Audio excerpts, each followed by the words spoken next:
Chaque année, l'Arabie saoudite accueille plusieurs millions de pèlerins musulmans venus des quatre coins du monde pour le Hajj. Le Hajj, c'est le pèlerinage dans la ville sainte de la Mecque, que tout croyant musulman est tenu d'accomplir au moins une fois dans sa vie, s'il en a les moyens. C'est l'un des 5 piliers de l'islam. Alors, en quoi consiste ce pèlerinage et comment se déroule sa série de rituels? Les origines du Hajj remontent à la période pré-islamique. À l'époque, la Mecque est un important carrefour caravanier et abrite ce qu'on appelle la Kaaba.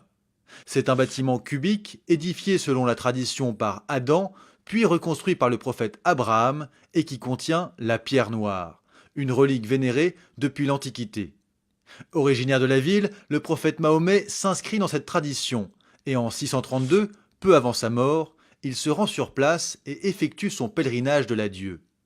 Après cela, la Mecque est considérée comme une ville sacrée et son accès est interdit aux non-musulmans.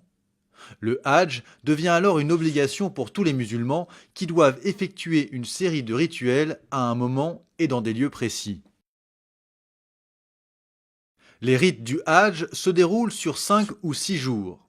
À la différence de l'Omra, le petit pèlerinage qui peut être accompli à n'importe quel moment de l'année, le Hajj, lui, doit avoir lieu à un moment précis. Il débute le 8e jour du Dhu al-Hijjah, le 12e mois du calendrier lunaire musulman. C'est 2 mois après le Ramadan. Voilà comment le pèlerinage se déroule. Après s'être purifié et avoir revêtu l'habit rituel pour pénétrer à l'intérieur du périmètre sacré de la grande mosquée, le pèlerin fait d'abord 7 fois le tour de la Kaaba, dans le sens inverse des aiguilles d'une montre.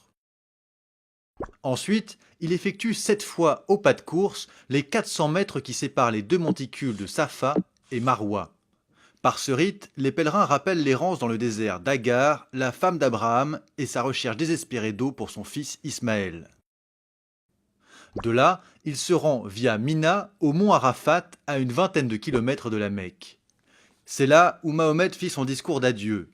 Le pèlerin a l'obligation d'être à Arafat le 2e jour du pèlerinage pour y passer la journée en prière jusqu'au coucher du soleil.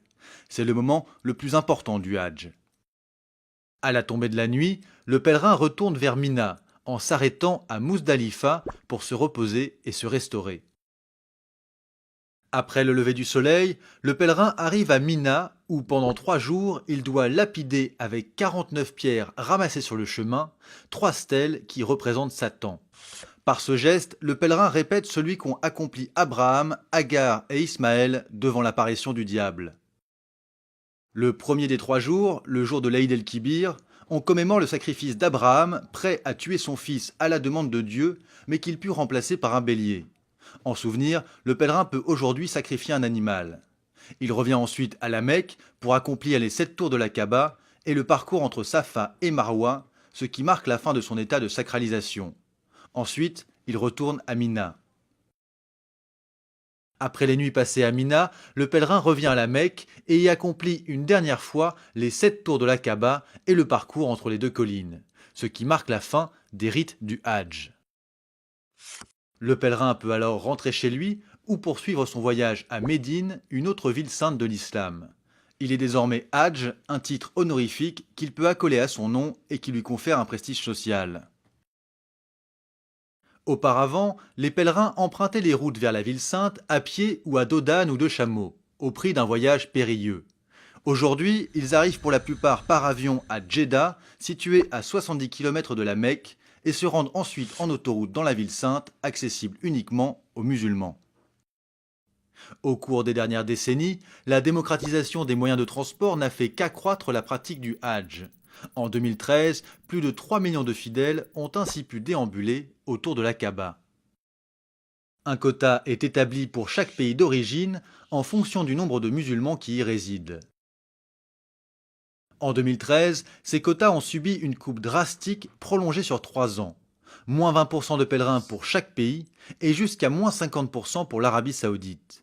Cette mesure accompagne les travaux d'aménagement et d'extension de la grande mosquée nécessaires pour faire face à l'afflux croissant de pèlerins et pour en assurer la sécurité. Car comme tout rassemblement de masse, le Hajj présente des risques à la fois sanitaires et sécuritaires. Le 24 septembre 2015, à Mina, où quelques 300 000 personnes se rassemblent chaque heure pour la lapidation des stèles, une gigantesque bousculade a ainsi provoqué la mort d'au moins 2297 pèlerins, un chiffre avancé par les autorités des pays d'origine des victimes. Minimisé par l'Arabie Saoudite à 769 victimes officielles, cet accident est le plus meurtrier de l'histoire du Hadj, qui est très régulièrement émaillé par des incendies et des mouvements de foule. Selon la presse saoudienne, pour le Hadj 2016, les autorités doivent équiper chaque pèlerin d'un bracelet électronique censé permettre leur identification et des soins éventuels. Source de légitimité religieuse et politique, le Hadj représente également une manne financière pour l'Arabie Saoudite.